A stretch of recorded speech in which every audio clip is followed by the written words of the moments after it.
So today, I'm going to talk about modern data stack in healthcare. I'm pretty sure there won't be any AI buzz here.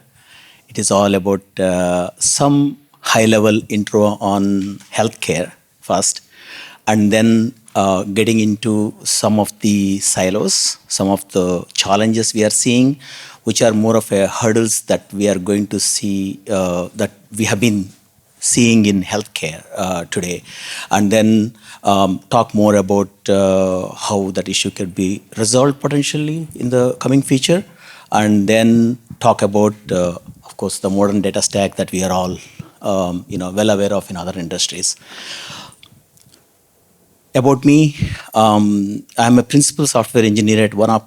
This is my first healthcare startup, and before to that, I was working pretty much on most of the tech companies, like part of a Twitter data platform, as Julian was talking about those big Hadoop clusters. Yes, I was there before Elon. And then that's about me. When you talk about healthcare ecosystem, so if you see that, I would like to give some intro on some of these jargons. When I got into healthcare for first time, I was very much confused with some of these wordings. So I'd like to give a gist of high level what these jargons are about. First is about providers. Providers are nothing but our doctors. So we go to doctors. And the payers. Payers are the insurance companies.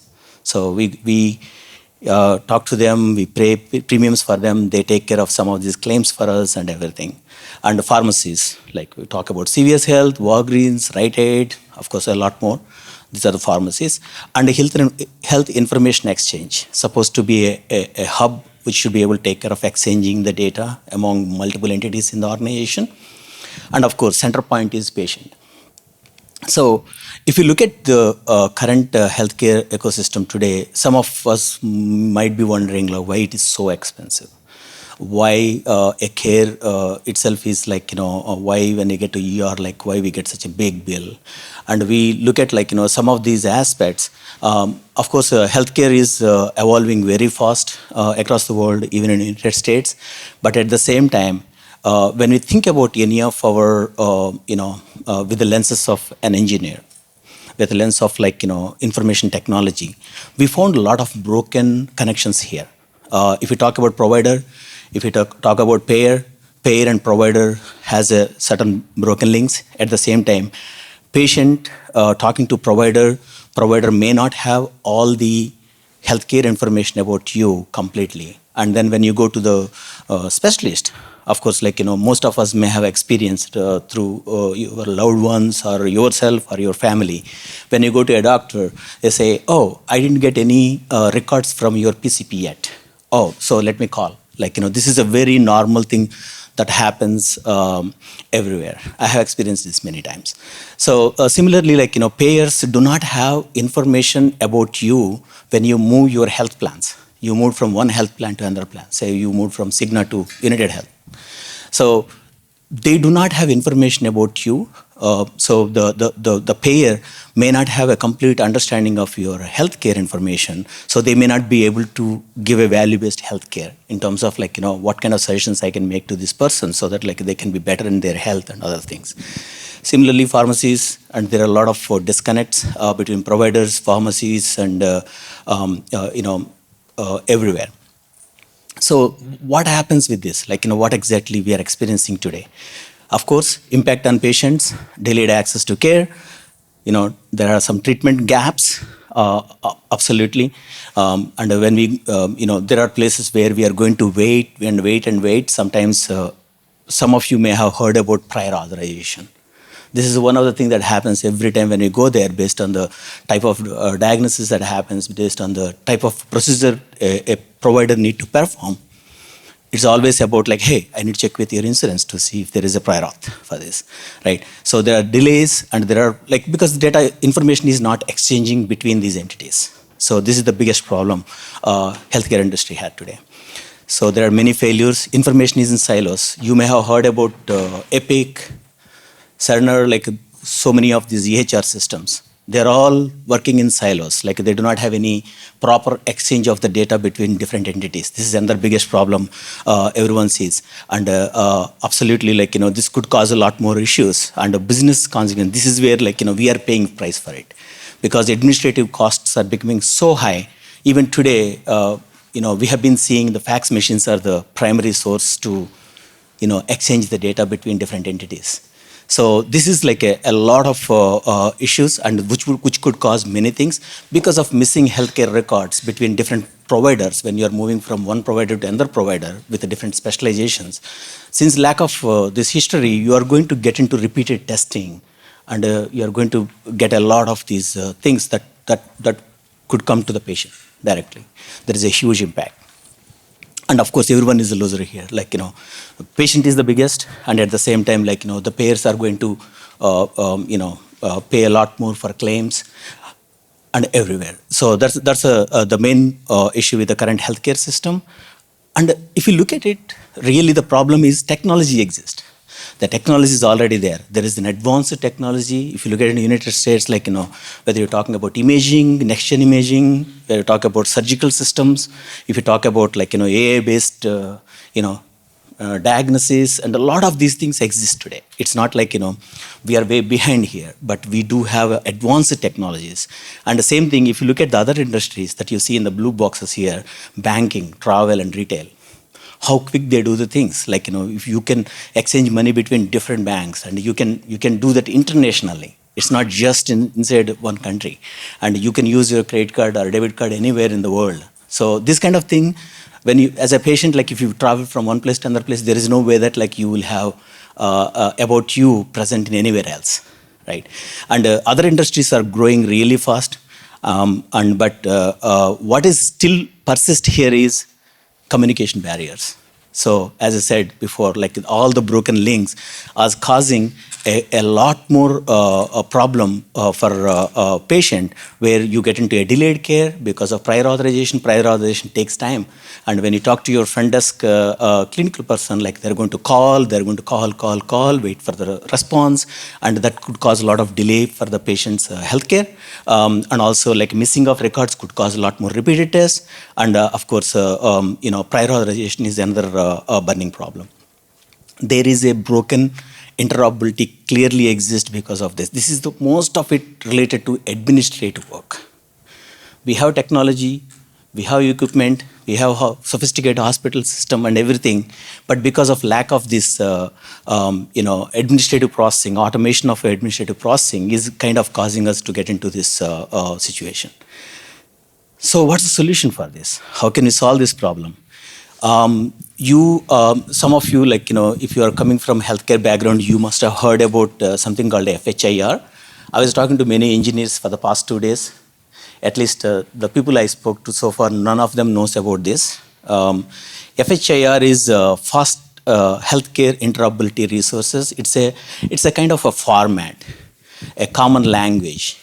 So which is kind of been there for years, like, around. It's been around for some time, but what is happening now is government mandates are kind of driving some of these things, saying that, hey, you need to talk to each other. You have to talk to each other. You have to just start exchanging the information between the entities. If you don't start exchanging this entity, the patients are not getting the healthcare as needed, and there are so many delays with respect to the process. The whole public is suffering because of, like, no communication. And of course, like, what this FHIR does is, in our world, of course, in engineering world, it's nothing but a format, a JSON format. So this JSON format is with different structured resources, like, patient, coverage, encounter, explanation of benefits, and all these things. They're all, like, structured resources that present in the spec. It's like a JSON format where most of these entities start implementing an APIs to exchange the data in that format. So this allows us to get to some sort of communication between providers, payers, pharmacies, and EHR systems. And at the same time, this regulatory momentum from the government is enforcing some of these policies, which allows us to make a peer-to-peer data exchange. So I'm moving from one one insurance provider to another insurance provider, I can always tell them that like, hey, share my data to the other payers so that they will have a complete history of like what I have been going through with this current payer, and that information gets exchanged. They do not have any way to say that no, for it has to be exchanged. Similarly, provider access. So provider will have freedom to access the data about a patient from the payer network. So if I'm with an insurance company, if I go to a provider has a right to access my data from the payer network so that they know what exactly has been gone through with this particular patient. Another important aspect is EHR systems. This is where there is a lot of rigidity, but the government mandates is kind of loosening a little bit, where some of these proprietary EHR systems are opening up and start building some of these APIs and start working on some of the components called Smart on FHIR and other things.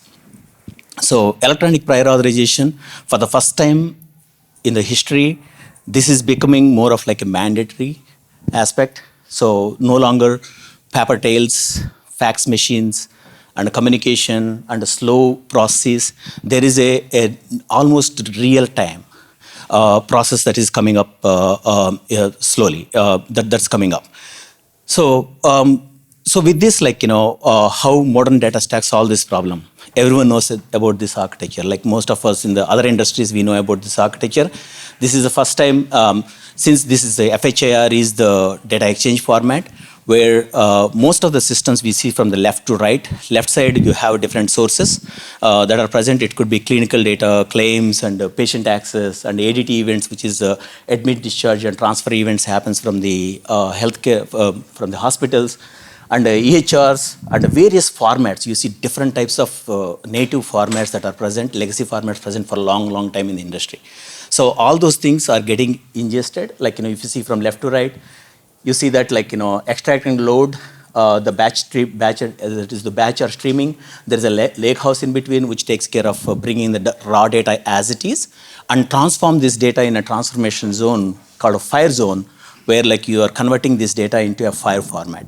Could be various formats that could exist, and then this raw zone to transformation zone, the data going to move, and it gets to the analytical zone where patient 360 view, which is more like a materialized view over a period of time based on the data that is coming from clinical trials, clinical data, claims. All these things are getting built out as a materialized view there. And then once the data is present, of course, the downs where you have governance, lineage, policy-based access controls. Of course, PBAC is a total different topic which can't be done in a minute. And then you have a data exchange of the FHIR happens. You share the data with patients, payers, providers, different digital apps. Everywhere you should be able to access the data so that it gets standardized through FHIR format. And similarly, analysis that could happen, including AI, all ML stuff, and all kind of BI analytics that could happen on top of the data that has been collected over a period of time. And about this stack, it's all pretty much has been in the industry everywhere. We have been using it across the world, different industries. Now it's a great opportunity for us to bring in the whole stack into the platform, into the healthcare, where it is going to get benefited and it saves lives of the people. I think that's the best part of it. Technology usage in healthcare is what really makes the difference for the human is here. So this is the tech stack where you could use Kafka for streaming, of course Airflow, NiFi, Airbait. Of course, these are some of the tech stacks that we are using for this platform. But there are a lot more choices. There is the explosion of technologies that are present. It's not just this.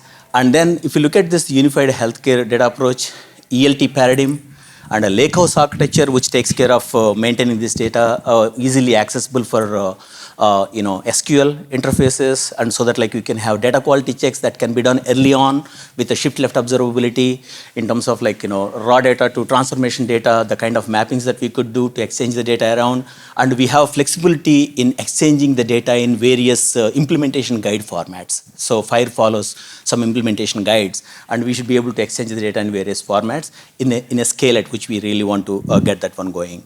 And transformations, are very critical, and of course real-time capabilities are happening. Of course, like, when you look at healthcare, you always see that it's a batch. It's all about flat files, okay, process it every 24 hours. But that is slowly changing in that world, where like we should be able to bring in this modern data stack into the picture. So EPA is this platform allows the electronic prior authorization much faster, because the data accessibility is present about you, present in the patient registry you, so that like EPA becomes much more simplified in terms of like what kind of health history you had, all that stuff can be really prioritized. So and I'm from One Up Health. This is about it, and we were building this modern data stack, and this is the overall about like one of the most important thing is prior authorization hub, where we are kind of becoming like a hub between EHRs and payers. That's the important thing, and payer to payer as well as provider access data exchange happens through this platform, and that's pretty much it.